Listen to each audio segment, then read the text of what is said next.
Good afternoon everyone. तो हम लोग स्टार्ट करते हैं अपने लास्ट टॉपिक से, जो टॉपिक हम लोग का बचा हुआ था, एंड दैट इज कोवलेंट और नेटवर्क सॉलिड्स। ठीक है। तो कोवलेंट और नेटवर्क सॉलिड्स कैसे होते हैं, इसके बारे में थोड़ा सा हम तुम लोग को आइडिया दे देते हैं। ठीक है। जैसे सबसे पहले तो जान लो कि many of the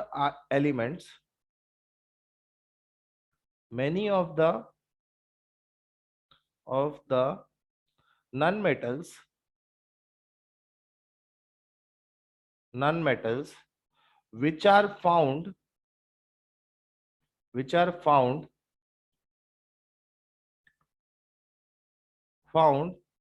in different allotropic states in nature. Different allotropic states in nature. Allotropic states in nature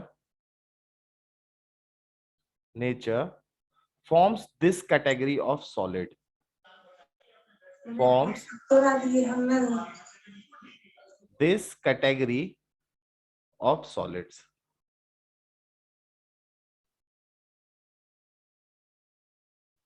solids. ठीक है। जैसे कि आपका एक नॉर्मल सा बता दें, जैसे कार्बन आपका एक नन मेटल है। ठीक है। Carbon is a non metal, ये एक एलिमेंट है जो आपका नन मेटल है, and it is found in 3 allotropic state. इसके मतलब एलोट्रोपिक स्टेट्स कहने का मतलब है कि वो डिफरेंट स्टेट्स जिसमें कार्बन आपका फाइंड किया जाता है नेचर में। ठीक है। उन उस स्टेट्स को हम लोग एलोट्रोपिक स्टेट्स बोलते हैं। ठीक है। नेचुरली जो कार्बन आपको मिलता है, वो जब आपको डिफरेंट एलोट्रोपिक फॉर्म्स में मिलता है, तो उसी को हम लोग एलोट्रोप्स के नाम से जानते हैं। तो यहाँ पे एलोट्रोप्स आपके कार्बन के 3 हो गए। 3 एलोट्रोप्स होते हैं। ठीक है। It is a known metal. एक आपका डायमंड होता है। ठीक है। एक आपका ग्राफाइट होता है, और एक आपका फ्यूलरीन्स होता है। ठीक है। एक आपका क्या होता है, fullerenes. These are the 3 allotropes of carbon. ठीक है। ये तीनों आपके क्या है, these are the 3 allotropes of carbon. मतलब कार्बन जो है नेचर में इन तीनों स्टेट में पाया जाता है नेचुरली। ठीक है। ये आपके क्या है, 3 allotropic forms of carbon. These are the 3 fluorine क्या है? Allotropic forms of carbon. Sir, हाँ बोलो। ये बकमिस्टर फ्लोरीन है क्या? देखो, फ्यूलरीन्स बहुत सारा होता है, उसमें से एक है बकमिंस्टर फ्यूलरीन, जो 60 कार्बन एटम्स का होता है, फुटबॉल जैसा स्ट्रक्चर बनाता है। ठीक है। There are many kind of fullerenes. One of the type of fullerenes is Buckminster fullerene. ठीक है। क्लियर ना? ओके। Yes sir. ओके। ठीक है। यस। तो अब देखो, ये जो आपके डिफरेंट एलोट्रोपिक फॉर्म्स में जो नन मेटल्स पाए जाते हैं, basically these constitute the covalent और नेटवर्क सॉलिड्स। तो कोवलेंट और नेटवर्क सॉलिड्स होता कैसा है, एक बार देख लो। तो ये होता है आपका कोवलेंट और नेटवर्क सॉलिड्स। ठीक है। दिस इज डायमंड, ये आपका डायमंड है, and this is your graphite. ठीक है। This is your graphite. Diamond के केस में देखो, ये जितने भी दिख रहे हैं, ये सब कार्बन एटम्स है। These are all carbon atoms. ठीक है। जितने भी आपको ब्लैक कलर के बॉल दिख रहे हैं, those are what, those are और कार्बन एटम्स। ठीक है। सिमिलरली यहां पे ये ग्राफाइट के स्ट्रक्चर में भी ये सारे आपके क्या है, these are all carbon atoms. ठीक है। These are all carbon atoms.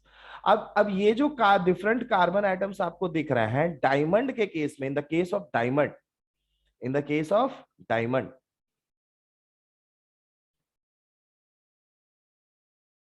In the case of diamond, diamond के केस में आप यहां पे एक चीज बताओ, कार्बन के पास आउटर मोस्ट सेल में कितने इलेक्ट्रॉन्स होते हैं? 4। 4 होते हैं। ठीक है। यानी कि कार्बन अगर चाहे तो 4 कोवलेंट बॉन्ड बना सकता है।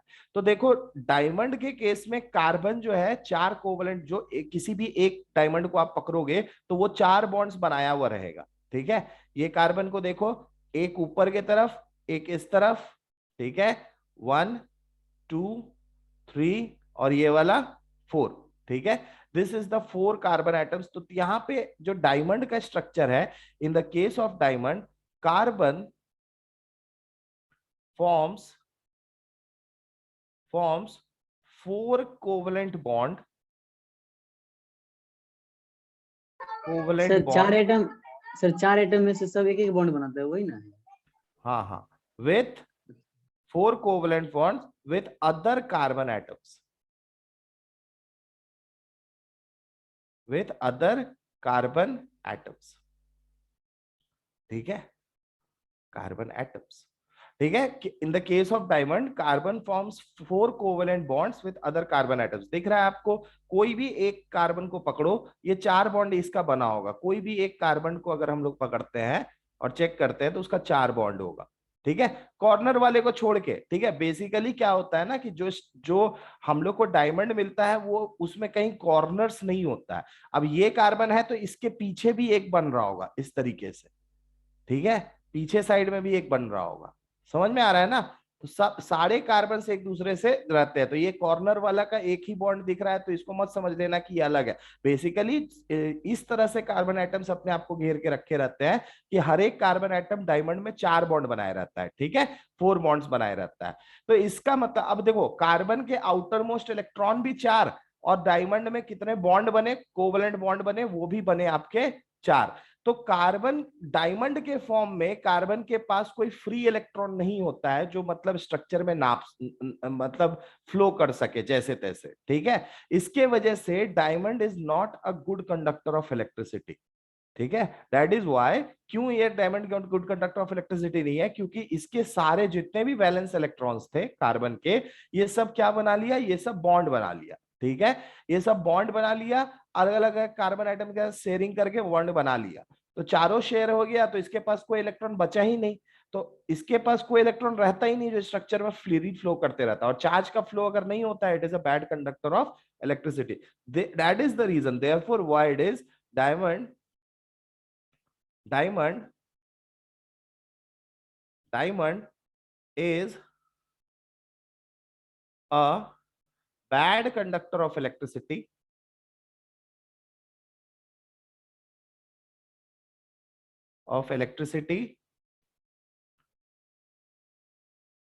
because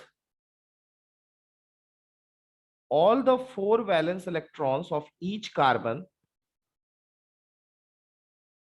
4 valence electrons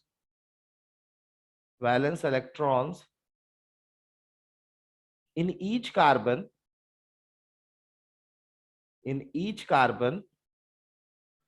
is used in making 4 covalent bonds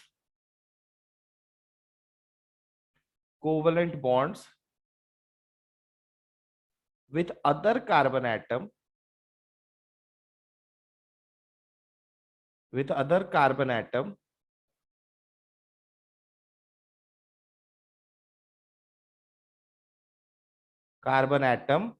due to which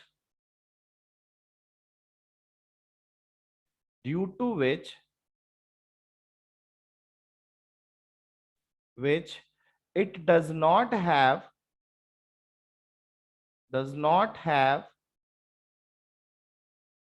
freely moving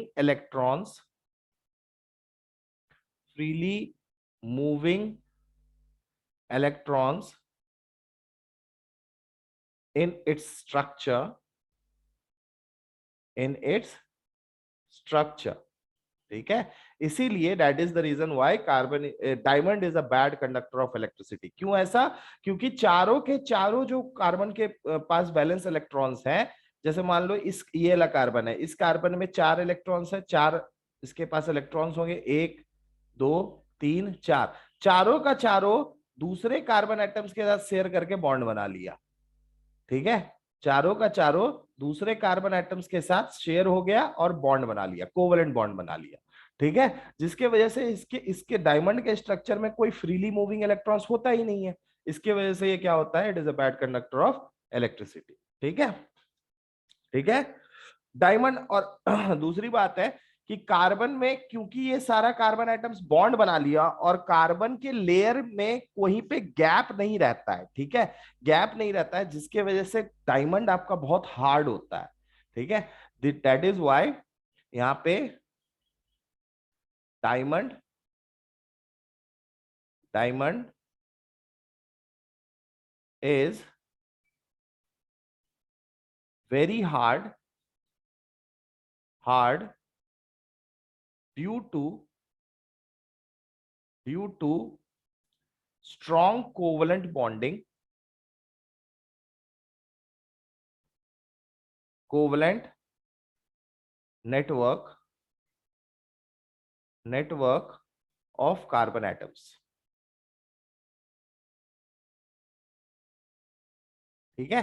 कहीं पे गैप ही नहीं रहता, इस वजह से क्या होता है आपका एटम्स जो है कार्बन एटम्स अच्छा सा एक कोवलेंट नेटवर्क बनाता है कार्बन एटम्स का, जिसकी वजह से it is very hard in nature, it is very hard in nature, ठीक है।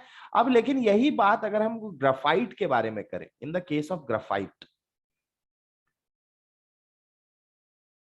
In the case of graphite, ठीक है, in the case of graphite, graphite का देखते हैं।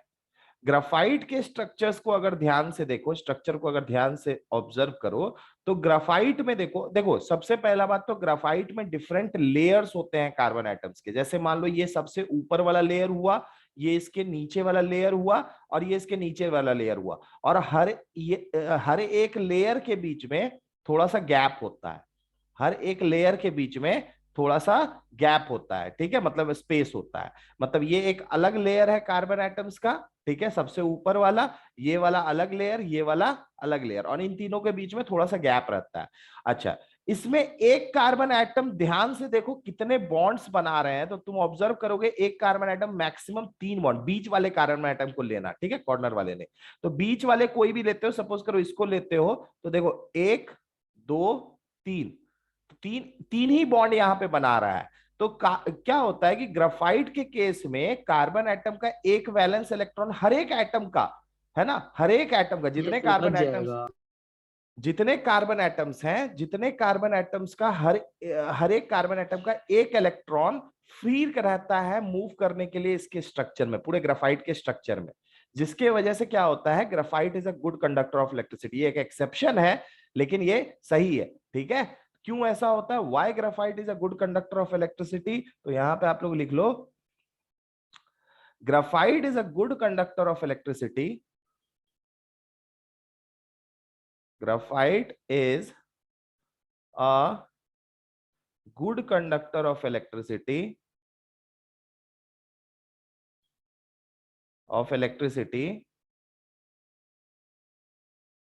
because one valence electron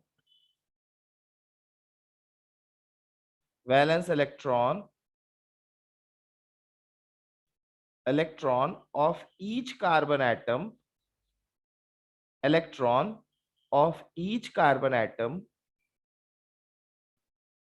each carbon atom is free to move in the structure of graphite, structure of, sir sir एक चीज पूछे हाँ sir, नहीं हो गया। हो गया, ओके, ठीक है। अच्छा, अब यहाँ पे देखो एक और चीज इसमें गौर करो, हम क्या बोले कि दोनों जो लेयर्स बन रहा है, ये ऊपर वाला लेयर और नीचे वाला लेयर, दोनों के बीच में स्पेस है। तो अगर हम ग्राफाइट को दबाते हैं तो क्योंकि लेयर्स के बीच में स्पेस है, तो ये क्या हो सकता है, दोनों लेयर्स थोड़ा दब सकता है, मतलब दोनों लेयर्स के बीच में स्पेस है तो लेयर क्या होता है, दब सकता है। तो इसी के वजह से ग्राफाइट सॉफ्ट होते हैं, ठीक है, ठीक है। तो ग्राफाइट सॉफ्ट क्यों होता है, graphite is soft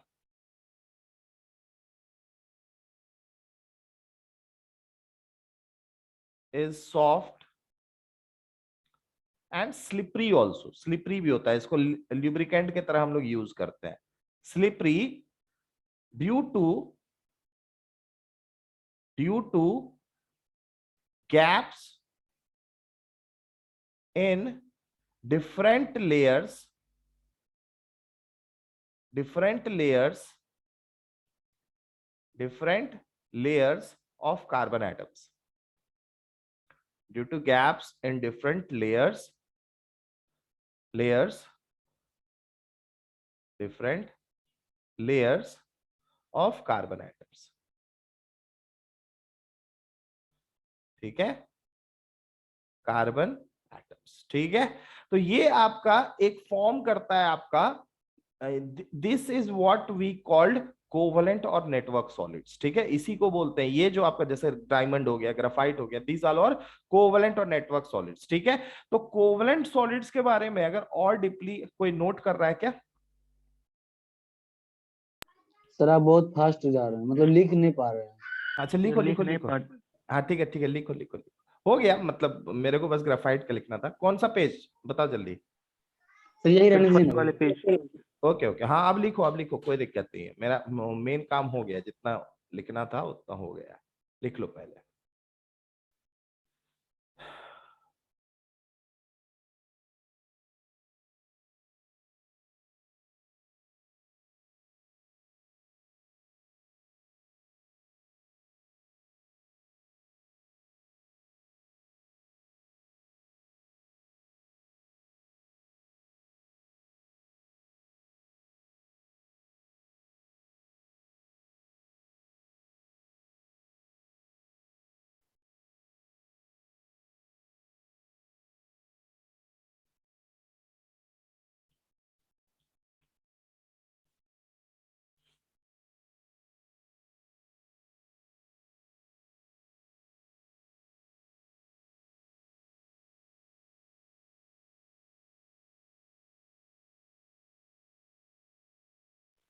sir hmm sir एक बात पूछूं? हम्म सर वो ग्रेफाइट के स्ट्रक्चर में सर कार्बन का वैलेंस इलेक्ट्रॉन 4 होता है ना सर, हम्म और बना रहा है 3 बॉन्डिंग ही, हाँ तो सर वो जो एक बचा सर उसको हम लोन पेयर कर सकते हैं ना? नहीं, लोन पेयर का मतलब होता है दो इलेक्ट्रॉन। मतलब एक लोन लोन पेयर का मतलब होता है दो इलेक्ट्रॉन्स, एक इलेक्ट्रॉन्स नहीं। ठीक है, सर वो भी तो बॉन्डिंग में भाग नहीं ना लेगा, तो सो क्या करें? बॉन्डिंग में भाग नहीं ले रहा है, बट पेयर ऑफ इलेक्ट्रॉन्स होता है हमेशा। देखो तुमको तुमको हम अच्छा सब नोट कर रहा है क्या? अच्छा इसको देखो, ये कंफ्यूजन भी दूर रखो, एक मिनट है ना, थोड़ा सा ये अच्छा क्वेश्चन अच्छा पूछा है, इसको बताते हैं। तुमको क्या पता चला? तुमको पता चला है कि जो ऑर्बिटल्स, याद है वो एनटीएससी का जो क्लास लिए थे उसमें क्या पता चला? कि ऑर्बिटल्स में इलेक्ट्रॉन्स रहते हैं, और एक ऑर्बिटल में मैक्सिमम कितने इलेक्ट्रॉन्स होंगे? 2 इलेक्ट्रॉन। दो इलेक्ट्रॉन्स होंगे। ठीक है, दो इलेक्ट्रॉन्स होंगे। तो जब बॉन्डिंग होता है ना, तो आपका ये दो इलेक्ट्रॉन्स जो एक ऑर्बिटल में रहते हैं, देखो बेसिकली ऑर्बिटल्स का ओवरलैप होता है। आपको पता क्या चला? आपको पता है ना कि वेव का क्या प्रॉपर्टी होता है? वेव का क्या प्रॉपर्टी होता है? इंटरफेरेंस और डिफरेंस। इंटरफेरेंस और डिफ्रैक्शन, ये दो प्रॉपर्टी होता है। ठीक है, और आपको क्या पता चल गया है कि इलेक्ट्रॉन का मूवमेंट जो एटम के अंदर होता है वो भी एक वेव की तरह होता है। ठीक है, यस हाँ सर। वेव की तरह होता है। तो जैसे मान लो कि दो हाइड्रोजन एटम्स है, ऐसे करके सोचो। ठीक है, हम नॉर्मल एक H2 मॉलिक्यूल के बारे में बात कर रहे हैं और समझा रहे हैं, इसको समझना।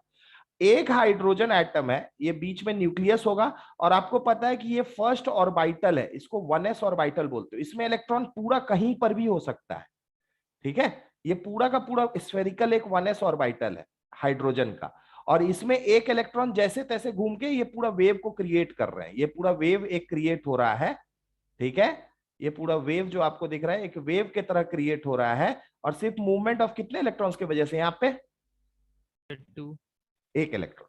हाइड्रोजन में हाइड्रोजन एटम है तो एक ही इलेक्ट्रॉन होगा। ठीक है, हाइड्रोजन एटम है तो एक ही इलेक्ट्रॉन होगा। सिमिलरली एक और एटम होगा बगल में। ठीक है, हाइड्रोजन का, और ये इसका भी एक इलेक्ट्रॉन इसी तरह का एक वेव बना रहा होगा। ठीक है, ये भी क्या बना रहा होगा? एक वेव बना रहा होगा। अब एक बात बताओ, जब दोनों हाइड्रोजन एटम के बीच में बॉन्ड बनेगा, है ना, जब दोनों हाइड्रोजन एटम के बीच में बॉन्ड बनेगा, ठीक है, बॉन्ड बनता है। तो बॉन्ड बनने के दौरान ये थोड़ा सा हाइड्रोजन एटम का हम बोलते हैं दोनों ऑर्बिटल्स ओवरलैप कर रहा है। बेसिकली दो ऑर्बिटल्स ओवरलैप नहीं कर रहा है, हो क्या रहा है, दो वेव का इंटरफेरेंस हो रहा है। दो अलग अलग वेव थे, अब ये दोनों, क्योंकि इलेक्ट्रॉन एक वेव की तरफ मूव कर रहा है, तो ये दोनों वेव मिलते हैं। जैसे ऐसे करके सोचो कि दो लाइट जल रहा है, ठीक है, एक लाइट के वजह से ऐसा वेव आ रहा है लाइट का, और एक के वजह से ऐसा आ रहा है ना। तो नॉर्मल से बात है, इस जगह पे क्या हुआ, दोनों वेव आपस में इंटरफेरेंस हुआ। यहाँ पे तुम्हारा यस सर। इंटर, तो वही चीज यहां भी समझा रहे हैं कि जब दो वेव मिलेगा तो एक नया वेव बन के तैयार होता है, ठीक है। और वो जो नया, बेसिकली वो एक नया ऑर्बिटल बन के तैयार होता है, ठीक है। और उस ऑर्बिटल में एक इलेक्ट्रॉन इस हाइड्रोजन का और एक इलेक्ट्रॉन इस हाइड्रोजन का फिर एक नया वेव की तरफ मूव करते रहते। बस अंतर ये रहता है कि एटम सोचते हैं, एटम में सिर्फ एक ही न्यूक्लियस होता है, लेकिन मॉलिक्यूल सोचोगे तो वहां पे दो या दो से ज्यादा न्यूक्लियस होंगे, ठीक है। और इसमें हाँ, और इन दोनों में एक नया वेव का फॉर्मेशन होगा। एक हाइड्रोजन मॉलिक्यूल तुमको इस तरीके का दिखेगा, ठीक है। ये यहाँ पे एक का न्यूक्लियस, यहाँ पे एक का न्यूक्लियस, और जो इलेक्ट्रॉन होंगे दो, वो पूरा ये एक वेव बना रहे होंगे, ठीक है, एक वेव बना रहे होंगे। अब समझ में आ रहा है ना, ये इस तरीके का होता है। तो जो चीज तुम लोन पेयर बोल रहे हो, लोन पेयर भी बेसिकली पेयर ऑफ इलेक्ट्रॉन्स होते हैं जो किसी ऑर्बिटल्स में पहले से होते हैं, ठीक है। किसी ऑर्बिटल्स में पहले से दो इलेक्ट्रॉन होंगे जो पेयर्ड फॉर्म में होंगे, याद रखना, उसको हम लोग लोन पेयर बोलते हैं, ठीक है। लेकिन ग्राफाइट के केस में क्या है, ग्राफाइट के केस में लोन पेयर नहीं है, बल्कि एक इलेक्ट्रॉन है जो बॉन्डिंग में टेक पार्ट नहीं किया है, और वो पूरा का पूरा ग्राफाइट के स्ट्रक्चर में फ्रीली, हर एक कार्बन एटम का एक इलेक्ट्रॉन है ना, वो फ्रीली मूव कर सकता है पूरे के पूरे ग्राफाइट के स्ट्रक्चर में। And that is why graphite is a good conductor of electricity. अब समझ में आया, it is not a lone pair. Lone pair क्या होता है, लोन पेयर इसको समझोगे तो अच्छे से समझ में आ जाएगा। जैसे मान लो O2 मॉलिक्यूल है, ऐसे करके हम बताते हैं, ठीक है। तो मान लो O2 मॉलिक्यूल है ना, ऐसे समझो आपका, हाँ, O2 मॉलिक्यूल है ना, O2 या फिर कोई भी एक कोवेलेंट बॉन्ड से बना हुआ H2O मॉलिक्यूल है, सपोज कर लो, ठीक है। यहाँ पे ऑक्सीजन आपका सेंट्रल एटम होगा, ये आपका क्या होगा, सेंट्रल एटम। सेंट्रल एटम वो होता है जो आपका कम इलेक्ट्रोनेगेटिव होता है, हाइड्रोजन को छोड़ के। हाइड्रोजन कभी भी सेंट्रल एटम नहीं हो सकता है, ठीक है ना। हाइड्रोजन का हम यहाँ पे रिलेट नहीं कर रहे हैं इलेक्ट्रोनेगेटिविटी, बेसिकली ऑक्सीजन यहाँ सेंट्रल, तो ऑक्सीजन को बीच में रख दिए। अब ऑक्सीजन का इलेक्ट्रॉनिक कन्फिग्रेशन क्या होता है बताओ तो, 1s2 2s2 2s2 2p4 2p4। तो मतलब हाँ, तो पहला 1s ऑर्बिटल में आपका 1s2 हुआ, उसके बाद आपका 2s2 हुआ, और 2p4 वाला जो देखोगे, 2p4 वाला, तो 2p4 में कैसे एंट्री होगा, पहले एक, फिर यहां, फिर यहां, फिर यहां। याद है पिछले में बताया था एनटीएससी वाले में, ये ऑर्डर होता है, ठीक है। अब इसमें देखो सेकंड सेल कौन सा, आउटर मोस्ट सेल के बारे में बात होता है। आउटर मोस्ट सेल मतलब सिर्फ इतना का बात हो रहा है,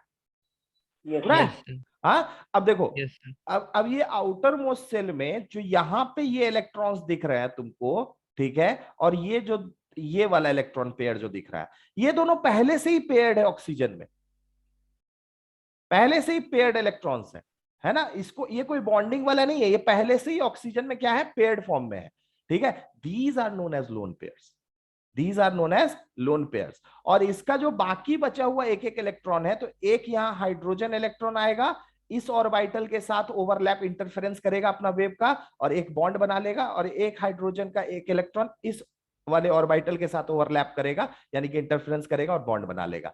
तो जो पहले से पेयर्ड है वो हुए लोन पेयर, और जो बॉन्डिंग में टेक पार्ट करके पेयर हुए हैं, एक इलेक्ट्रॉन एक एटम का, एक इलेक्ट्रॉन एक एटम का, वो हुआ आपका बॉन्ड पेयर। अब समझ में आया, ये सर अच्छा समझ में, ठीक है, क्लियर है ना। तो यहाँ पे कार्बन वाला आपका लोन पेयर नहीं है। देखो कार्बन में क्या होता है, कार्बन में होता है, आउटर मोस्ट के बारे में बोले तो क्या होगा, 2s2 2p2 ये होगा, ठीक है, ये कार्बन के लिए है ना। तो कार्बन क्या होता है कि जब कार्बन का एक प्रॉपर्टी है कि जब वो बॉन्ड बनाता है ना, तो अपना सारा जितना भी वैलेंस इलेक्ट्रॉन में इलेक्ट्रॉन होता है, वैलेंस सेल में इलेक्ट्रॉन्स होता है, सबको वो अनपेयर्ड कर लेता है। ठीक है, सबको, मतलब एक इलेक्ट्रॉन यहां से उठा के वो कहां भेज देगा, एक्साइट करके यहां भेज देता है। ये कार्बन का, सिर्फ एक कार्बन का ऐसा प्रॉपर्टी होता है, कार्बन हमेशा करता है, बाकी सब हमेशा नहीं करता है, कभी कभार नहीं करता है, कभी कभार करता है, ऐसा होता है। लेकिन कार्बन क्या करता है, जब बॉन्डिंग के समय, जब दूसरे के साथ बॉन्ड बनाता है, तो ये इसका ग्राउंड स्टेट इलेक्ट्रॉनिक कन्फिग्रेशन है 2s2 2p2, और ये अपने आप को एक्साइटेड स्टेट में लाके चला जाता है, जिसमें हर एक इलेक्ट्रॉन इसका अनपेयर्ड हो जाता है। एक, ठीक है, दो, हर एक इलेक्ट्रॉन अनपेयर्ड हो गया। देखो अब क्या है कि कार्बन 4 बॉन्ड बना सकता है, 4 अलग अलग बॉन्ड बना सकता है। कोई एक एटम यहां के इलेक्ट्रॉन शेयर करेगा, इस इलेक्ट्रॉन यहां पे, यहां पे, यहां पे, चारों जगह पे इलेक्ट्रॉन शेयर कर सकता है। ग्राफाइट के केस में 3 कार्बन एटम बॉन्ड बना लेता है, एक एक इलेक्ट्रॉन शेयर करके। ठीक है, लेकिन ये एक इलेक्ट्रॉन फ्री रह जाता है। ठीक है, और यही इलेक्ट्रॉन आपका, हर एक कार्बन एटम का एक इलेक्ट्रॉन फ्री रहता है, और ये पूरे ग्राफाइट के स्ट्रक्चर में मूव करते रहता है। ये पूरे ग्राफाइट के स्ट्रक्चर में मूव करते रहता है, जिसके वजह से graphite is a good conductor of electricity, that is why. Okay, is it clear? Is it clear? ठीक है, हम इसके बारे में बताएंगे। वैसे एटॉमिक स्ट्रक्चर जब हम, अभी देखो हम बहुत सारा चीज, बॉन्ड्स वॉन्ड्स के बारे में बहुत सारा चीज हम बताएंगे। ठीक है, लेकिन एक नॉर्मल डाउट था तो इसलिए क्लियर कर दी। ओके, अब इसको नोट कर लो पहले। कहाँ पे करें, first page second page? First page. First page ना, ठीक, नोट करो।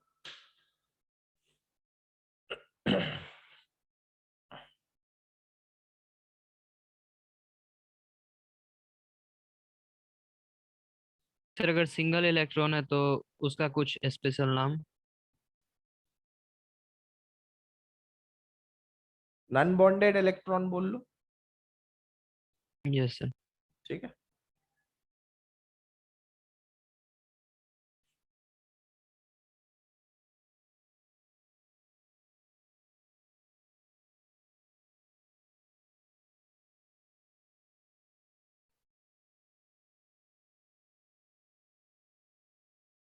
सर इस चैप्टर में अभी कितना बाकी है टॉपिक अभी हम लोग का? हो गया, लास्ट टॉपिक चल रहा। सर इसके बाद कौन सा शुरू करिएगा? अभी तो देखो, पहले ये वीक का क्लास तो ऐसे भी खत्म है, तो पहले तो अभी एनटीएससी वाला देखते हैं, उस दिन रिलेट करते हैं एटॉमिक स्ट्रक्चर के आगे थोड़ा। ठीक है, वो मतलब पीरियोडिक क्लासिफिकेशन और बॉन्डिंग से थोड़ा रिलेट करके बच्चा था। अब कम से कम रिलेट करना तुम लोग भी सीख गए होगे। ठीक है, कहने का मतलब अभी हाइड्रोजन एटम वाला जो चीज बताए, इसको समझो कि बेसिकली हम लोग सोचते हैं कि सिर्फ इलेक्ट्रॉन का शेयर या फिर लेन देन होता है। सही बात बोला जाए तो इलेक्ट्रॉन वेव्स आपस में मिलता है। ठीक है, आयनिक बॉन्ड के बारे में हम बात नहीं कर रहे हैं, कोवलेंट बॉन्ड के बारे में। बेसिकली दो वेव आपस में इंटरफेरेंस करता है और एक नया वेव प्रोड्यूस करता है। इसका सबसे बढ़िया देखो, हम एक दिखाते हैं। अच्छा, इसको नोट कर रहे हो सब? क्या नोट कर लिए सब? सर ये पेज हो गया। फर्स्ट पेज हो गया, ये पेज हो गया। ये पेज हो गया। ओके ठीक है, रुको, हम एक एक दिखाते हैं तुमको। एक एक पर्टिकुलर चीज हम किए थे इंस्टॉल, उस चीज को दिखाते हैं। एक वीडियो कहीं से मिला था छोटा सा। सर बॉन्डिंग के बारे में तो ये चीज आज ही पता चला कि मतलब दोनों वो करता है इंटरफेरेंस। हाँ ठीक है, वैसे ही करके धीरे धीरे पता चलते रहेगा, so don't worry about this. ठीक है, अब देखो, देखो दिखाते हैं तुमको। देखो एक एक हम मतलब कि इस वीडियो में समझाने का कोशिश किया है कि किस तरह दो हाइड्रोजन एटम के अलग अलग वेव्स मिलके एक नया वेव बनाते हैं। ठीक है, जो बॉन्ड हम लोग बोलते हैं, एक नया वेव बनता है। ठीक है, उस चीज को समझाने का कोशिश किया है इस वीडियो में। थोड़ा ध्यान से इसको देखना, समझ में आ जाएगा। ठीक है, ओके। ये देखो, ये आपका दिख रहा होगा, ये हाइड्रोजन मॉलिक्यूल है। ठीक है, ये आपका क्या है, हाइड्रो, स्क्रीन सर नहीं सर दिख रहा नहीं है दिख रहा स्क्रीन। है। आएगा आएगा आएगा, टेंशन मत लो, आएगा। आ गया? No no sir, sir. नहीं शेयर आया करिए सर। ना सर। अच्छा अभी रुको, हम चालू नहीं किए, अब ठीक है ना? ठीक है, अभी ये स्टार्ट कर रहे हैं। अब देखो देखो, स्टार्ट कर रहे हैं, अब देखो ना दिखेगा। ठीक है, देखो देखो, एक एक सीन को देखो, है ना। सबसे जैसे ही स्टार्ट करेंगे, पहले देखो दो हाइड्रोजन एटम्स का वेव अलग था, और जब मिला तो फिर एक नया वेव बना। देखो, सर नहीं दिखा? दिख रहा नहीं है। दिख रहा। सर नहीं दिख रहा है सर। नहीं दिख रहा है? वही वाला ओ स्क्रीन है जिस सर, पे आप लिखे थे। सर ओके ओके, रुक जा। अच्छा, अब हम कौन से स्क्रीन पे हैं? उसी पे लिखे वाला उसी पे। उसी पे। उसी पे है सर। ये प्रीवियस नेक्स्ट हो रहा है? हाँ ये सर। हो रहा है। ये हो रहा है ना? अच्छा ठीक है। अब देखो, अब क्या दिख रहा है? अभी भी वही वही दिख दिख रहा है रहा सर। है। वही दिख रहा है। वही दिख रहा है। अरे सर शेयर करिए ना।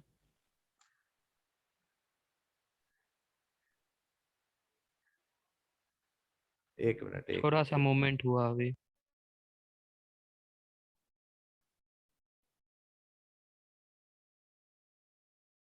ओके। अब देखो तो, अब देखो क्या दिख रहा वही दिख रहा है वही सर। दिख रहा है। वही स्क्रीन ही दिख रहा है सर। है? स्क्रीन ही दिख रहा है। Yes sir. यस। ओके, रुको रुको रुको, तब एक मिनट, एक मिनट, एक मिनट, एक मिनट, रुक जा बच्चा।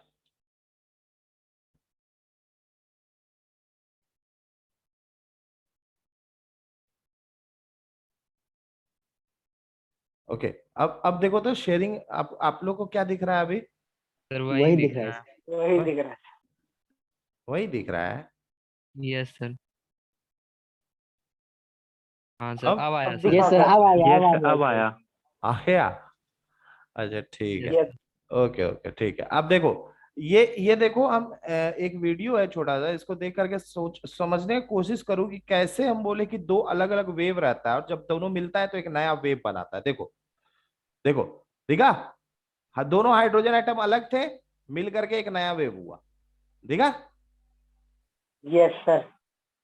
क्लियर है? Yes sir. ठीक है। यस दो सर। दो अलग वेव था और जब दोनों एटम पास आया तो दोनों अट्रैक्टिव फोर्सेस डेवलप हुए और हाइड्रोजन मॉलिक्यूल बन के तैयार हो गया। तो देखो, ये वाला मॉलिक्यूल का वेव आपको दिख रहा है, ये वाला वेव है, ये वेव जो दिख रहा है, सर ठीक है? यस हाँ, सर। है ना? और दोनों मर्ज हो जाएगा तो इलेक्ट्रॉन का मूवमेंट कैसा होगा? दोनों मर्ज हो जाएगा, इलेक्ट्रॉन का मूवमेंट। अब दोनों अलग अलग में देखो, दोनों हाइड्रोजन एटम में कैसे मूव था, दिख रहा है? सर मूवमेंट तो वैसे ही रहेगा ना। मूवमेंट वैसे ही रहेगा। इलेक्ट्रॉन का पाथ हम लोग कभी बता सकते थोड़ी है। वही इलेक्ट्रॉन हम लोग को इलेक्ट्रॉन से मतलब ही नहीं है बेसिकली। हम लोग को मतलब है कि वेव कैसा है। समझ में आ रहा है? हम ये लोग सर को समझ सर गया अभी सर। अभी एक्चुअली, लेटर मूव कर रहा होगा। एक्चुअली वेव मिल रहा है यही ना है सर? ना? हाँ, ये एक्चुअली दो वेव मिल रहा है। ये electron yes sir. Hydrogen atom में अलग वेव था और मॉलिक्यूल में अलग वेव हो गया। समझ में दोनों आ रहा मिल है ना? गया। दोनों वेव्स, हाँ वेव्स दोनों, यस इंटरफेरेंस, सर समझ इंटरफेरेंस, गए। इंटरफेरेंस का मतलब क्या होता है? दो वेव का मिलके एक नया वेव बनाना। Yes sir. सर ठीक है? सर तो सारा कोवेलेंट बॉन्ड में यही होता होगा। सारा कोवलेंट बॉन्ड तुम बोल रहे हो? सब बॉन्ड में यही होता है। आयनिक बॉन्ड में भी सर। आयोनिक में। आयनिक बॉन्ड में भी थोड़ा सा ओवरलैपिंग होता है ऑर्बिटल्स का। ठीक है, इसीलिए तो बोला जाता है कि कोई भी बॉन्ड दुनिया में ना तो प्योरली कोवलेंट है और ना ही प्योरली आयनिक है। कोई भी समझ कोवलेंट गए। बॉन्ड, हाँ, कोई भी कोवलेंट बॉन्ड होगा तो नॉर्मल सा बात है, उसमें डाइपोल मोमेंट होगा तो थोड़ा सा आयनिक कैरेक्टर शो करेगा वो। ठीक यस सर, हाँ है हाँ। ना? और कोई भी आयनिक कंपाउंड है तो उसमें जो है ना, इलेक्ट्रॉन, बगल वाले इलेक्ट्रॉन का डेंसिटी ज्यादा रहता है एनायन का, तो एनायन क्या होता है, थोड़ा सा ओवरलैप कर जाता है कैटायन के साथ।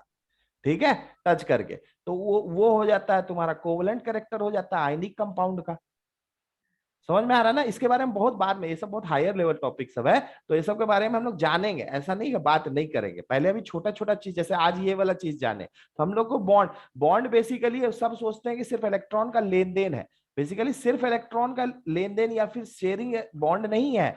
जब हम लोग देखो, जैसे जैसे आप लोग थ्योरी आगे पढ़ते जाते हो वैसे वैसे आप लोग को बॉन्डिंग का थ्योरी भी आगे पढ़ना पड़ता है। ऑक्टेट रूल जो बॉन्डिंग का थ्योरी था वो बेस्ड था बोर मॉडल पे। समझ में आ रहा है?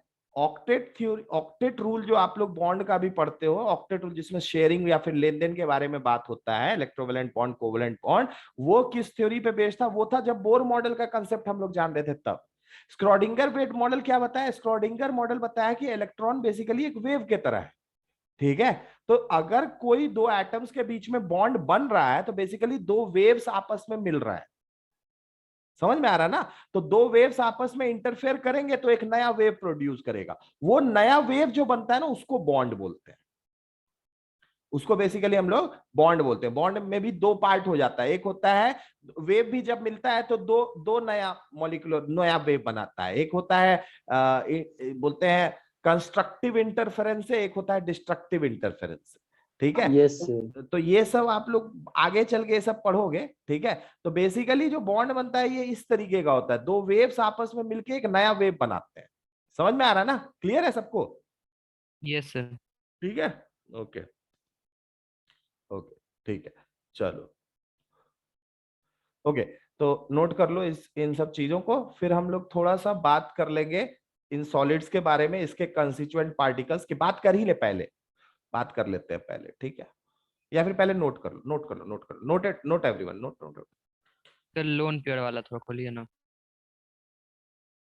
सर पहले ये लिखने दीजिए ना अभी, आदि रुको अभी एक मिनट। लिखो ये लिखो सेकंड स्लाइड लिख लो लिख लो। लिखो लिखो।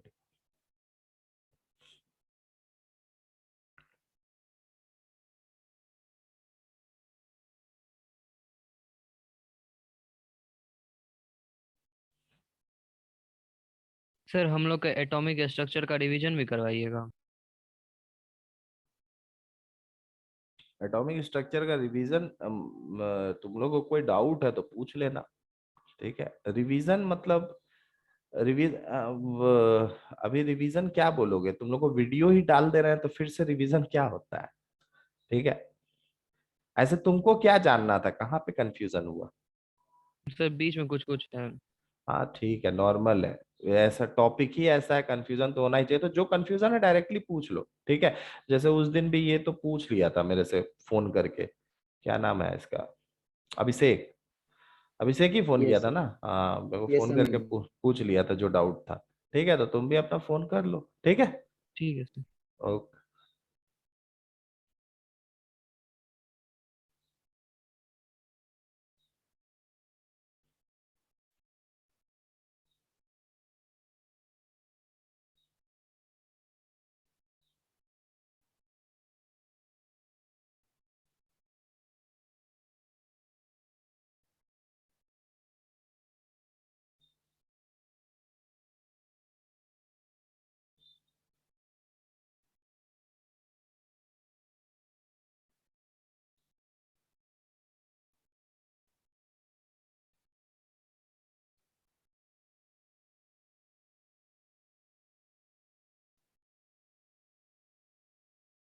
सर नेक्स्ट पेज निकालिए। हो गया ये वाला एक सबका? एक सेकंड से 1 minute. Okay okay, waiting waiting.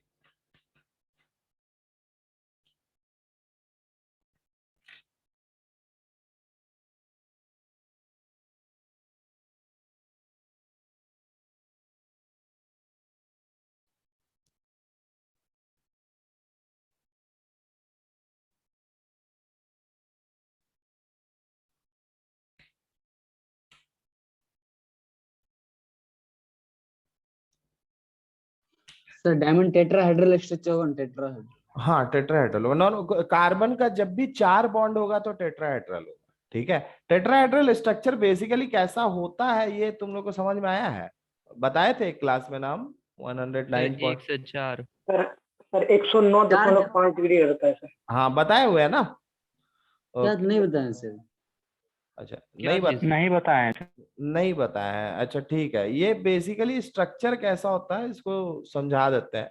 देखो, कार्बन जब चार बॉन्ड्स बनाता है ना तो उसका स्ट्रक्चर टेट्राहेड्रल स्ट्रक्चर होता है। ठीक है, वो टेट्राहेड्रल स्ट्रक्चर क्या होता है उसको थोड़ा समझ लो। ठीक है, देखो दो कार्बन जैसे मान लो ये पूरा आपका ब्लैक स्क्रीन जो अभी दिख रहा है ये एक प्लेन है। ठीक है, ये एक प्लेन है ना? प्लेन का मेरे ख्याल से प्लेन का मतलब जैसे ब्लैक बोर्ड होता है क्लास में, वो एक प्लेन है सपोज कर लो। तो यस सर। एक प्लेन पे दो कार्बन एटम्स होते हैं। ठीक है, एक प्लेन पे दो कार्बन एटम्स होते हैं। ये आपका बीच वाला कार्बन एटम ऐसा सोच लो, ये सेंटर में कार्बन है। जो बॉन्ड चार बन रहा है वो तो कोई भी हो सकता है। ठीक है, हाइड्रोजन सोच लो, CH4 सोच लेते हैं। ठीक है ना, हाइड्रोजन के साथ, है ना? और एक आपका हाइड्रोजन यहां पे। ठीक है, एक आपका हाइड्रोजन यहां पे। ठीक है, एक हाइड्रोजन आपका इस जगह पे। ठीक है, ये दोनों एक ही प्लेन पे रहता है। एक प्लेन पे कहने का मतलब है कि एक प्लेन पे आप इसको अज्यूम कर सकते हैं, ये पूरा तीनों का तीनों चीज एक ही प्लेन पे है, एक प्लेन पे। और बॉन्ड एंगल कितना होता है? 109.5 डिग्री। ठीक है, 109.5 डिग्री। अच्छा, अब बाकी दो बॉन्ड्स कैसे हैं उसको समझो। ये एक प्लेन है, तो इस जैसे मान लो कि तुम्हारे क्लास में ब्लैक बोर्ड, ये ब्लैक बोर्ड है, मेरा हाथ है ब्लैक बोर्ड, ठीक है, ब्लैक बोर्ड है, तो एक एक हो सकता है इसके आगे निकला हुआ बॉन्ड, और एक हो सकता है इसके पीछे निकला हुआ बॉन्ड। ठीक है, प्लेन के दोनों, एक आगे एक पीछे। ठीक है, तो ये वाला समझ लो, एक ग्रीन वाला कर देते हैं पीछे के तरफ। ठीक है, पीछे के तरफ, और ये आपका एक कर देते हैं आगे के तरफ। ठीक है, तो कहने का मतलब है जो चार बॉन्ड्स बनते हैं, वो चार बॉन्ड्स में आपके दो बॉन्ड्स, ये दोनों बॉन्ड्स एक ही प्लेन पे है, और बाकी एक इस जिस प्लेन पे ये दोनों बॉन्ड्स हैं उस प्लेन के एक पीछे है ग्रीन वाला, और एक ब्लू वाला उस प्लेन के आगे है। और हर एक बॉन्ड एंगल जो होता है वो 109.5 डिग्री होता है। 109 सर सर टोटल 360 ही ना होता है। है प्लेन अलग अलग ऐसे हो। Three printing three figure. 360 degree होता है। तुम क्या 360 डिग्री बोल रहा है? तुम स्फीयर समझ के तुम सोच रहा है क्या? तुम यस सर। 360 डिग्री एक एक पर्टिकुलर प्लेन पे रख के सोचते हो। Yes sir. यस सर हाँ। ठीक है, 360 डिग्री जो है तुम वन प्लेन पे रह के सोचते हो। ये थ्री डायमेंशनल फिगर है, इसी को बोलते हैं टेट्राहेड्रल स्ट्रक्चर। अच्छा सर, वहां ये पर आप एच लिखे, वहाँ एच का लिखे, सी ना लिखिएगा सर। सब जगह एच, अरे हम CH4 बता दिए। अच्छा। ठीक है, कार्बन ही का चार बॉन्ड दिखाना है ना, ये बीच में तो कार्बन ही है ना। Yes sir. ठीक है, टेट्राहेड्रल स्ट्रक्चर बना है। ठीक है, इसी को बोलते हैं टेट्राहेड्रल स्ट्रक्चर। ठीक है, अच्छा, एक मिनट, अगर हम शेयरिंग को रोकें,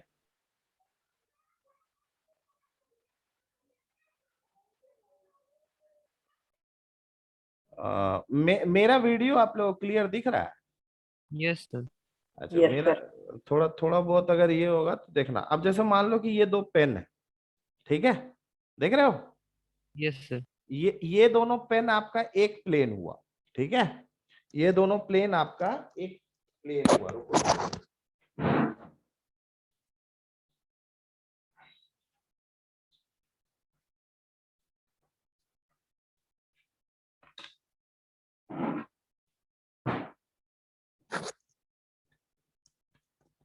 ओके। हाँ, देखो, ये दोनों प्लेन जो बॉन्ड है, ठीक है, दिख रहा है आपको? Yes sir. ठीक है, यस। Yes sir. ये दोनों हो गए एक प्लेन पे, ये दोनों हो गए आपके एक प्लेन पे। कौन सा? ये वाला बॉन्ड और ये वाला बॉन्ड। ठीक है, ये दोनों आपके एक प्लेन पे हो गए। अब देखो, बाकी दो दो बॉन्ड्स कैसे हैं इसको समझने की कोशिश करो। एक बॉन्ड आपके ऐसे आगे के तरफ दिख रहा है, ठीक यस है, यस सर। ठीक है, और एक बॉन्ड ये वाला, देखो ये वाला, ये पीछे के तरफ।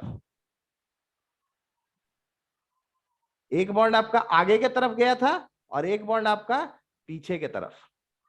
दिख रहा है? Yes sir. चारों का चारों दिख रहा है ना यस बॉन्ड सर। आपको? हाँ, होगा। Yes sir. ठीक है, ये आपका ये है टेट्राहेड्रल स्ट्रक्चर। और हर एक बॉन्ड एंगल कितने हैं? हर एक बॉन्ड एंगल आपका 9.5। 109.5 डिग्री। 109.5 डिग्री, या फिर 109 डिग्री 28 मिनट्स। ठीक है, 109 डिग्री 28 मिनट्स, 0.5 डिग्री एग्जैक्ट नहीं है। ठीक है, ये आपका है 109 डिग्री 28 मिनट्स। ठीक है, 28 मिनट्स। ओके, समझ में आया टेट्राहेड्रल स्ट्रक्चर सबको? तो डायमंड के केस में, क्योंकि डायमंड के केस में कार्बन सारा चार बॉन्ड्स बना रहा है, तो उस केस में टेट्राहेड्रल स्ट्रक्चर, जो कि बहुत काफी स्ट्रॉन्ग नेटवर्क से बनता है कोवलेंट बॉन्ड का, और बहुत स्ट्रॉन्ग होता है। ठीक है, ओके, इसीलिए डायमंड हार्ड होता है आपका। सर सेकंड सर वाला अगला स्लाइड खोल स्लाइड लीजिए। सर, सेकंड वाला slide। सेकंड वाला ही ना है ये? मतलब इसके आगे थर्ड वाला। थर्ड थर्ड वाला। सर। ठीक।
Written, everyone? No sir. Yes sir. Sir graphite वाला No. बचा हुआ लिखना है। सर ग्रेफाइट बचा हुआ।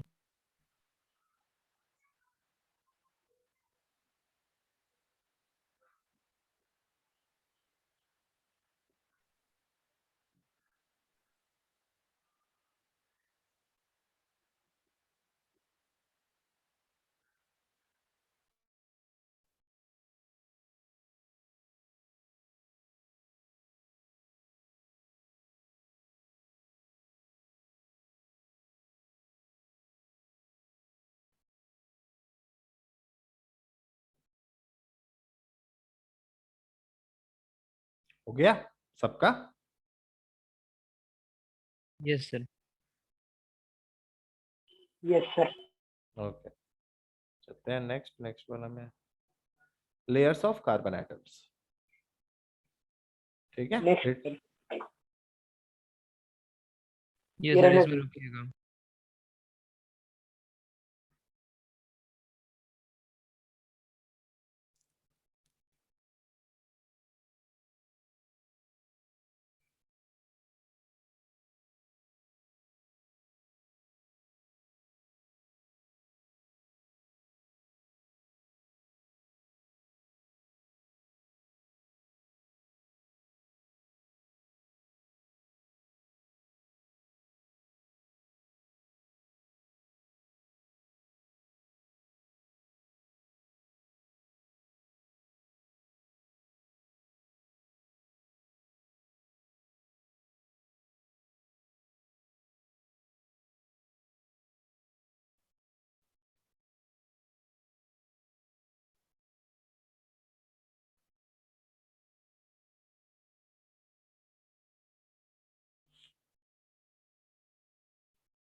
हो गया। सर एक और इस फिगर में समझा दीजिए ना, लोन पेयर। इस फिगर में हाइड्रोजन में लोन पेयर नहीं होता है ना। मतलब किसी और का एग्जांपल लेके। किसी और का एग्जांपल H2O वाला सोच लो, H2O वाला सोच लेते हैं, ठीक है, उसमें बता सकते हैं। जैसे मान लो कि इसका H2O का अगर हम लोग ऑर्बिटल डायग्राम सोचे, ऑर्बिटल डायग्राम मतलब डिफरेंट वेव्स का सोचे, ठीक है, तो ऑक्सीजन होगा, ठीक है, बीच में दो वेव्स इसके होंगे, दो वेव्स इस तरीके से होंगे इसके, ठीक है, और इन दोनों वेव्स में क्या होगा, आपका लोन पेयर्स होगा, ठीक है, जो बॉन्डिंग नहीं हुआ है, ठीक है, और यस। बाकी दो वेव्स आपका होगा जो बॉन्डिंग वाला है, जिसमें हाइड्रोजन एटम, ये गोल वाला आपका हाइड्रोजन एटम का वेव है, तो हाइड्रोजन एटम का वेव और ऑक्सीजन का वेव एक मिलकर के ये हो गया बॉन्ड पेयर, ठीक है, और जो आपका बॉन्डिंग में टेक पार्ट नहीं किया, ये दोनों आपका हुआ लोन पेयर, यस सर ठीक है। ठीक है। सिमिलरली एक और होगा जिसमें एक और हाइड्रोजन अपना एक वेव को शेयर किया हुआ होगा, ये भी हुआ आपका बॉन्ड पेयर, ठीक है। ये चीज समझ में आ रहा है ना, ये बेसिकली गोल जो बना रही है, ये हाइड्रोजन के पहले इलेक्ट्रॉन का वेव है, 1s ऑर्बिटल है, ठीक ना। यस। ओके, और ऑक्सीजन में 4 ऑर्बिटल्स होते हैं आउटर मोस्ट शेल में, आप देख सकते हो 2s हो गया, 2p हो गया, 2p का x, 2p y, 2p z, तो 4 ऑर्बिटल्स, तो यही डिफरेंट 4 ऑर्बिटल्स है, ठीक है। लेकिन डिफरेंट 4 ऑर्बिटल्स में तुम बोलोगे सर कंफ्यूजन तुम लोग को अब ये होगा कि इन चारों का शेप सर क्यों ऐसा है, क्योंकि 2s का तो स्फेरिकल होना चाहिए था, बोल सकते हो ना ठीक है, यहाँ पे 2s का तुम लोग को, तो अगर हम बोल रहे हैं कि ये चारों ऑर्बिटल है, ये ऑक्सीजन का ये 4 ऑर्बिटल है, 2s, 2px, 2py, 2pz, तो चारों का शेप फिर क्यों सेम है, क्योंकि 2s का शेप स्फेरिकल होना चाहिए, और 2p का शेप कैसा होता है वेव का शेप इसका डबल डम्बल शेप्ड होता है, डबल डम्बल इस तरीके का शेप होता है, ठीक है, ये होता है 2py हो गया, 2px बोलोगे तो ये हो गया, ठीक है, और एक अलग एक्सिस पे बोल लो तो 2pz ये हो गया, ठीक है, ये ना होना चाहिए था सेफ जी, तीनों 2p ऑर्बिटल्स का, 2p वेव का, यस सर। और 2s का तो स्फेरिकल होना चाहिए था, है ना, 2s का कैसा यस होना सर। चाहिए था, स्फेरिकल होना चाहिए था, लेकिन यहाँ पे चारों का शेप हम ऐसा क्यों बनाया है? याद रखना कि बॉन्डिंग के टाइम जब बॉन्डिंग होता है तो सेंट्रल एटम के जितने वैलेंस वाले ऑर्बिटल्स होते हैं, वैलेंस वाले ऑर्बिटल्स मतलब सेकंड सेल, आखिरी सेल के जितने ऑर्बिटल्स, जितने वेव्स होते हैं, ये सब जब बॉन्डिंग के टाइम में अपने एनर्जी को डिस्ट्रीब्यूट करते हैं। देखो सबका एनर्जी यहाँ पे क्या होगा? डिफरेंट होगा। 2s का एनर्जी थोड़ा कम होगा, 2px 2py 2pz का ऑलमोस्ट सेम होगा ना? Yes sir. ठीक है, तो जब बॉन्डिंग होता है ना तो ये चारों ऑर्बिटल्स अपने एनर्जी को रीडिस्ट्रीब्यूट करते हैं, और रीडिस्ट्रीब्यूट करके क्या करते हैं? 4 नया ऑर्बिटल्स प्रोड्यूस करते हैं जिसका एनर्जी सबका सेम होता है। और एनर्जी अगर सेम होगा तो सबका शेप भी क्या होगा? सेम होगा।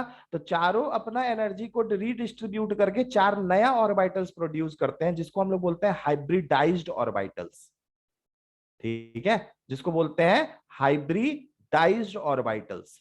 ठीक है, हाइब्रिडाइज्ड ऑर्बिटल्स। ठीक है, तो यही यहां पे क्या हुआ ना कि इन चारों ऑर्बिटल्स के एनर्जी, मतलब जो चारों वेव थे, ये चारों वेव अपने एनर्जी को रीडिस्ट्रीब्यूट किए और रीडिस्ट्रीब्यूट करके 4 नया सेट ऑफ ऑर्बिटल्स बनाए। तो वो नया 4 सेट ऑफ ऑर्बिटल्स ऐसा है। अब समझ में आ रहा है? ये सिर्फ बॉन्डिंग के टाइम होता है, ये सिर्फ बॉन्डिंग के टाइम होता है। और इन्हीं ऑर्बिटल्स के बीच का एंगल, बेसिकली दो बॉन्ड्स के बीच का एंगल, इसको हम लोग बॉन्ड एंगल बोलते हैं। ठीक है, दो बॉन्ड्स के बीच के एंगल को बॉन्ड एंगल बोलते हैं। ठीक है, तो ये हाइब्रिडाइज्ड ऑर्बिटल का कंसेप्ट है। समझ में आ रहा है ना? ठीक है, हाइब्रिडाइज्ड ऑर्बिटल्स कब बनता है? ये बॉन्डिंग के टाइम बनता है। कौन से ऑर्बिटल्स करते हैं? तो जो जो सेंट्रल एटम होता है, उस सेंट्रल एटम के डिफरेंट ऑर्बिटल्स जो बॉन्डिंग में टेक पार्ट करने वाले होते हैं, वो सब अपना एनर्जी को रीडिस्ट्रीब्यूट करते हैं, और रीडिस्ट्रीब्यूट करके नया जितना, अच्छा एक बात याद रखना, जितना ऑर्बिटल अपने एनर्जी को रिडिस्ट्रीब्यूट करेगा उतना ही नया ऑर्बिटल्स भी फॉर्म होगा। तो यहाँ पे टोटल 4 ऑर्बिटल्स थे।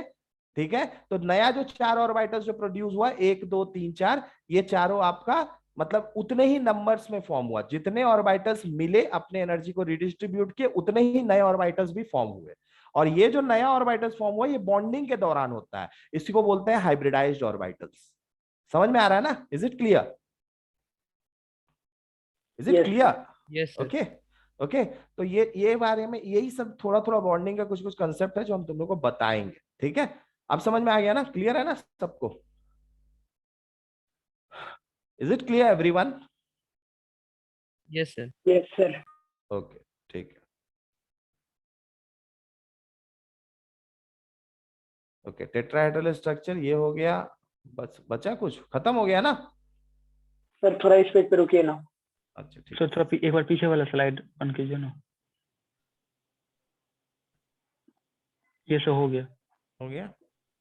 यस।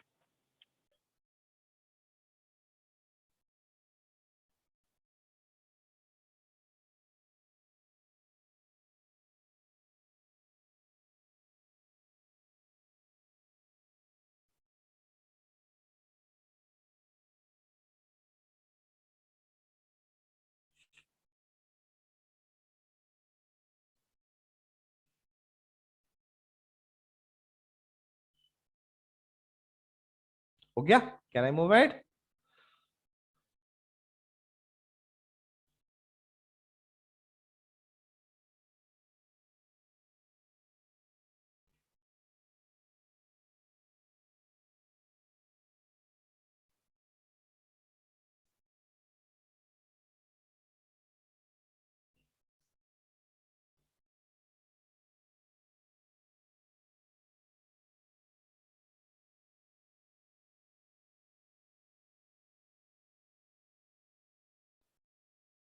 हो गया एवरीवन?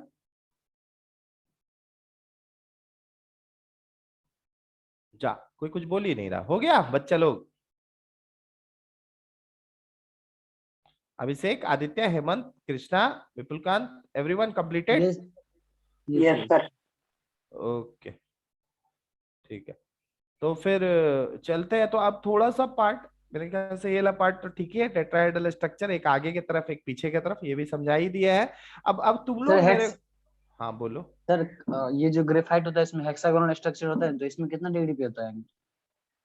हेक्सागोनल स्ट्रक्चर आपका होगा 3 बॉन्ड एक ही प्लेन में, 120 डिग्री।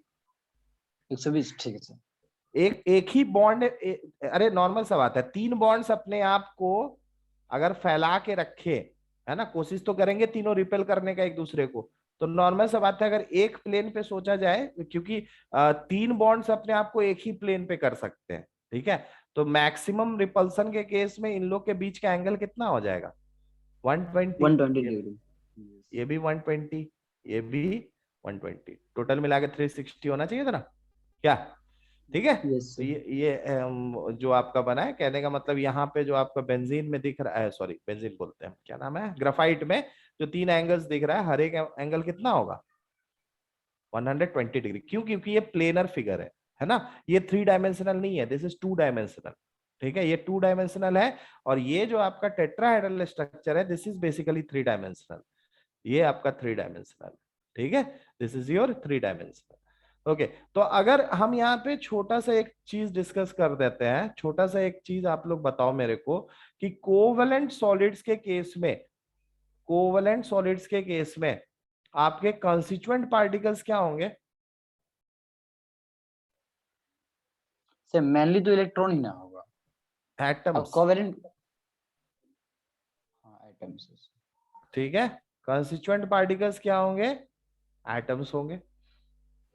सर मतलब कोवेलेंट सॉलिड का नाम बताइएगा तब ना, उस अनुसार ना बताएंगे। तो कोवलेंट सॉलिड्स अभी डायमंड में जो बताए, अच्छा यही था, हाँ इसमें तो हाँ यही है, कंस्टिट्यूएंट पार्टिकल्स आपके क्या हो गए, atoms of, atoms Non-metal. Of जो भी चीज का, नॉन मेटल का, हम लोग बेसिकली मेटल मेटेलिक सॉलिड्स में चला जाता है, ठीक है, तो एटम्स ऑफ नॉन मेटल जिसका एलोट्रोप है, ठीक है, atoms of element, element whose allotrope is being observed, whose allotrope is being observed, ठीक है, being observed। अच्छा, यहां पे आपके इंटर पार्टिकल फोर्सेस कौन से होंगे? सर वही मॉलिक्यूलर फोर्स ऑफ अट्रैक्शन हो जाएगा जो होता है नॉर्मल सा। मॉलिक्यूलर फोर्सेस ऑफ अट्रैक्शन होगा कि कोवलेंट बॉन्ड होगा? मॉलिक्यूलर नहीं होगा, मॉलिक्यूल कैसे होगा सर, जो एटम के बीच में होता है ना वो। हाँ, कोवलेंट बॉन्ड है यहाँ पे, वंडरवॉल। नहीं कोवलेंट बॉन्ड है रे, यस सर, यहाँ पे कोवेलेंट बॉन्ड। ठीक है, इंटर पार्टिकल फोर्सेस कौन से हो गए आपके? Covalent bond. कोवलेंट बॉन्ड हो गए, ठीक है, कोवलेंट बॉन्ड हो Yes, गए, हाँ। ठीक है। ये आपके हार्ड होते, नन मेटल है, तो नन मेटल जनरली क्या होता है, सॉफ्ट होता है, तो सॉफ्ट होना, होता है। सॉफ्ट होगा, लेकिन इसका एक्सेप्शन है डायमंड, डायमंड सॉरी, एक्सेप्शन आपका क्या है, डायमंड है। क्यों डायमंड? क्योंकि उसमें 4 बॉन्ड्स बनते हैं, स्ट्रॉन्ग टेट्राहेड्रल स्ट्रक्चर बन के फॉर्म होता है, जिसकी वजह से वो हार्ड सर होता है, तो एक्सेप्शन इज डायमंड। हाँ बोलो। सर बोल रहे थे क्या कि ग्रेफाइट के केस में तो वीक वंडरवॉल फोर्स ना होता है? कहाँ वीक वंडरवॉल, कोवलेंट बॉन्ड है ना जी, ये कार्बन एटम्स के बीच में क्या है भाई, इलेक्ट्रॉन के शेयरिंग से बना है सर ये कार्बन क्लास 8 एटम्स। में, क्लास 8 में कहीं लिखा था 2 लेयर के बीच में जो फोर्स होता है ना उसको कहते हैं वैन डर वाल फोर्स। हाँ हाँ, यस पढ़े उसको थे? वीक उसको वंडरवॉल बोल फोर्स। कर सकते हो, उसको कह सकते हो, ये दोनों जो लेयर के बीच का फोर्सेस है, ये जो यस सर, दोनों लेयर के बीच का फोर्सेस है, इसको वैन डर वाल्स फोर्स बोल सकते हो। लेकिन जो यस कंस्टिट्यूएंट उसी की बात कर पार्टिकल, रहे थे। जो कंस्टिट्यूएंट पार्टिकल्स के बीच में फोर्स है, वो कौन सा है? नहीं वो तो कोवेलेंट बॉन्ड वाला है। कोवलेंट बॉन्ड है ना यहाँ पे, बॉन्डिंग। ठीक है, वो नॉर्मली यहाँ पे कोवलेंट बॉन्ड है, शेयरिंग से बना हुआ आपका बॉन्ड है, सर ठीक है। एक चीज पूछे, सर एक चीज क्या? पूछे, हाँ ग्रेफाइट जो है वो 3D स्ट्रक्चर है लेकिन उसका लेयर 2D स्ट्रक्चर है। हाँ, लेयर्स 2D है, लेकिन ग्राफाइट नॉर्मल सा बात है, दुनिया में कोई भी चीज 2 डायमेंशन में हो ही नहीं सकता है, हाँ वो तो है सर। ठीक है, ठीक है, कोई भी चीज दुनिया में 2 डायमेंशन में हो ही नहीं, वो 3 डायमेंशन में ही होता है, ठीक है। मॉलिक्यूल्स को छोड़ के, कुछ मॉलिक्यूल्स हैं जो हो सकते हैं 2 डायमेंशनल हो, लेकिन वो भी नहीं हो सकता है। क्यों? क्योंकि मॉलिक्यूल्स बना होगा किससे भाई, मॉलिक्यूल्स बना होगा एटम से, स्फेरिकल लोगे तो फिर कहाँ का 2 डायमेंशन, समझ में आ रहा है? हाँ, प्रॉपरली देखा जाए, हाँ बॉन्ड का सिमेट्री हो सकता है, ठीक है, उस तरीके से। ओके, अब सॉफ्ट है। अच्छा, दूसरा बात, नन मेटल यहाँ पे बात हो रहा है, तो नन मेटल आपका क्या होना चाहिए, बैड कंडक्टर ऑफ इलेक्ट्रिसिटी होना चाहिए, ठीक है, या फिर पुअर कंडक्टर ऑफ इलेक्ट्रिसिटी होना चाहिए, पुअर कंडक्टर ऑफ इलेक्ट्रिसिटी होगा ये, इलेक्ट्रिसिटी होगा, लेकिन इसमें भी एक्सेप्शन है आपका ग्रेफाइट। ग्रेफाइट। ग्राफाइट। रीजन हम ऑलरेडी बता चुके हैं कि क्यों है, एक्सेप्शन यस आपका ग्राफाइट है। ठीक है, ओके। और सिमिलरली याद रखना कि एक फ्यूलरीन्स भी होता है। फ्यूलरीन्स भी आपका मतलब एक ऐसा ही मतलब ये है, कार्बन का एलोट्रोप है, उसमें भी फोर्सेस होते हैं, कार्बन के बीच में बॉन्ड्स होता है। ठीक है, डिफरेंट सर, बॉन्ड्स उसका होता कैसा स्ट्रक्चर होता है? है। उसका स्ट्रक्चर एक फुटबॉल के शेप में होता है, 60 कार्बन। बकमिस्टर फ्यूलरीन, ऐसे फ्यूलरीन तो बहुत सारे होंगे, एक तुम लोग को यहाँ से ले लेते हैं, चलो, है ना आपका। ठीक है,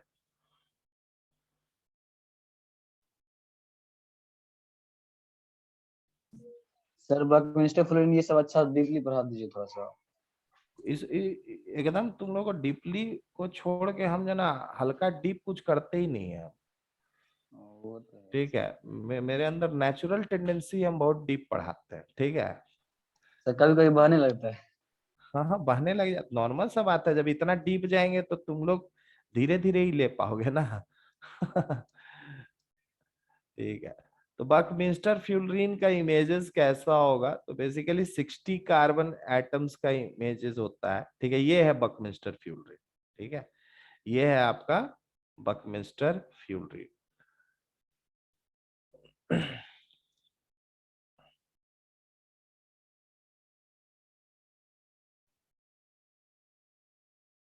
ये है आपका बकमिंस्टर फ्यूलरीन।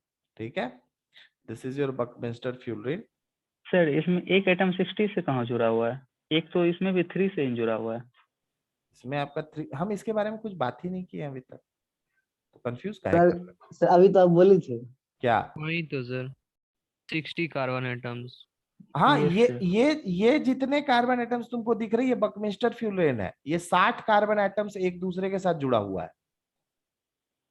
सर, इसमें तो 3 का है नजर आ रहा है, 3 3 का। 1 से 3 जुड़ा हुआ है। अरे बुर्बक, जितना ये पूरा का पूरा स्ट्रक्चर में टोटल 60 कार्बन एटम है। ये जो एक एक डॉट दिख रहा है ना, ये सब कार्बन एटम है, ये कुल मिला के 60 रहते हैं। अब समझ में आया? Yes sir. हाँ हाँ, क्या बोल रहे तुम, क्या बता रहा है? ठीक है, क्लियर है ना? कोई डाउट है? No sir. Total number of carbon atom 60 होते हैं। Total number of carbon atoms कितने होते हैं? 60 होते सर, हैं। तो इसी फिर तरीके के स्फेयर से मिलकर बना होगा। क्या चीज से मिल गया? सर, तो इसी तरीके के स्फेयर से मिलकर बना होगा वो। हाँ, स्फीयर से नहीं मिलके बना, ये सब कार्बन एटम्स है।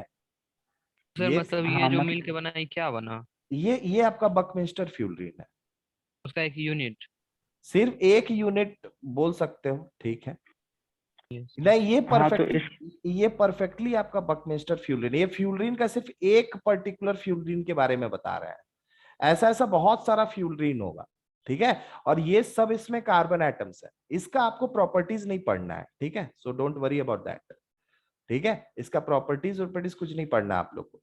लेकिन हाँ, ये चीज जान लो कि बकमिंस्टर फ्यूलरीन जो होते हैं, ये सब कार्बन एटम्स है ना। इसमें टोटल 60 कार्बन एटम्स होते हैं। बकमिंस्टर फ्यूलरीन में आपके टोटल कितने कार्बन एटम्स होते हैं? 60 कार्बन एटम्स होते हैं। ठीक है, linked with covalent bonds, linked with covalent bonds, linked with covalent bonds.